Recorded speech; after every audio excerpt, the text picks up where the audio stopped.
Colleague Linda to turn the lenses on what's happening at the Ministry for Education in the country following the calling off of the new curriculum to 2020.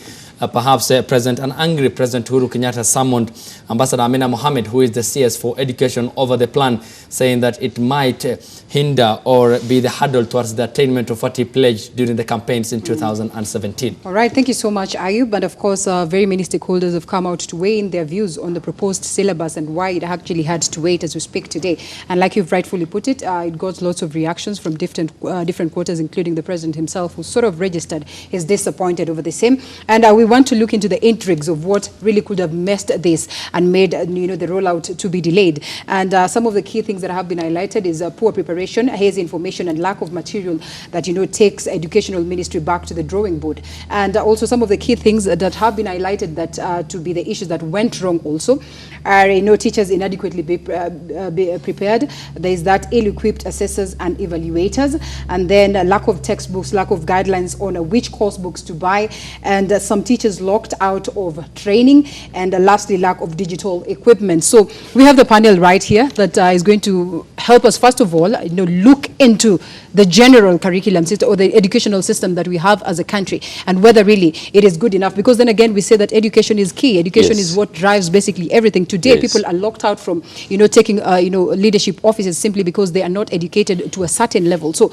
education is very important and is very key when it comes to the question of developing a country economically, business wise, and in all quarters.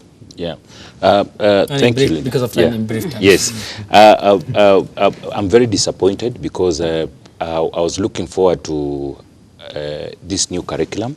I was one of the people who has participated in public participation forums where we gave ideas on how we would want our education system to be. We wanted an education system that is based on the individual capacities and not on examinations. We wanted an education system that recognizes the talents of our children and their potential as well. And the first development of the first plan we saw by the Kenya Institute of Curriculum Development was a well thought out document, and we gave our thumbs up and said this is the way to go.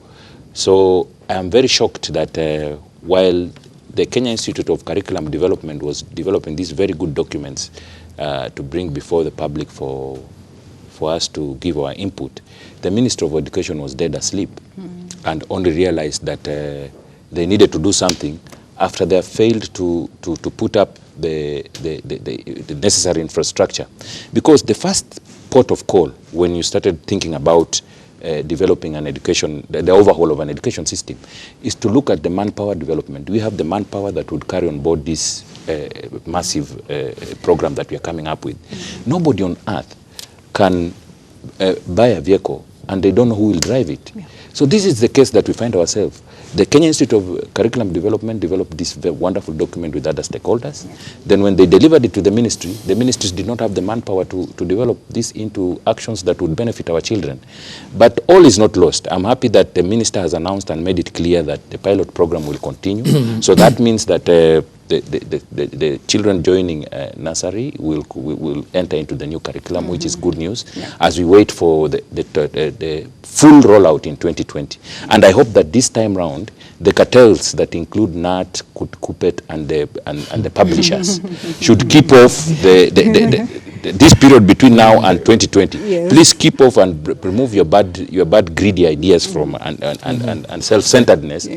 As the ministry tries to roll out this program. And I hope the minister will stamp their foot down.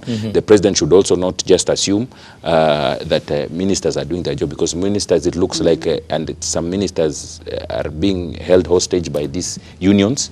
The president should now make it a point that every week he receives reports about what is taking place in the implementation of the program going to 2020. Okay. All right, Daniel. I think much also, I agree with what he's talked about. I really think that I was not there when 844 was introduced, but I think it was around 1984, 1985. Yes. But reading from what happened, I think even the introduction of 844 had got a similar challenge. And that means that the preparations were not really made adequately in time, and that means the transition, there are the challenges with transition. Look here. I think that within, I also think that it's 2633, that curriculum, reading through it, it's a very good curriculum, especially right now that our young people are really, you know, cannot be employed because of mismatch and all the challenges that are coming with 844. But I think reading from one of the education and the article that was penned down is the fact that could we have dealt with the challenges that was coming out of 844 first? Could we have really laid a foundation, a basis of dealing with these challenges as we try to roll down this system? We're having areas in this country that even as much as we pilot in 470 schools, we're having areas in this country that are still suffering from a number of cultural practices. You know, FGM, you know, forced circumcision, all these things. And I think we as a nation should we get our facts right. Why would we be running away with this thing? Yet we are having challenges within our own communities that we should tackle first as we introduce this education. And I agree with what Kerian talked about, that we are having a good system. Dr. Julian, I think it's Dr. Juan, very good educationist and very sober person, and he's come up with the curriculum. But then we find ourselves as a nation, we cannot implement it because the stakeholders are trying to do this everywhere, NATS and KUPPET and the rest. So I think we should give it time, and like the minister have talked about, as we try to enroll it with our preschools, because then there's no need to rush into a system that will cause a lot of disruption in the education system.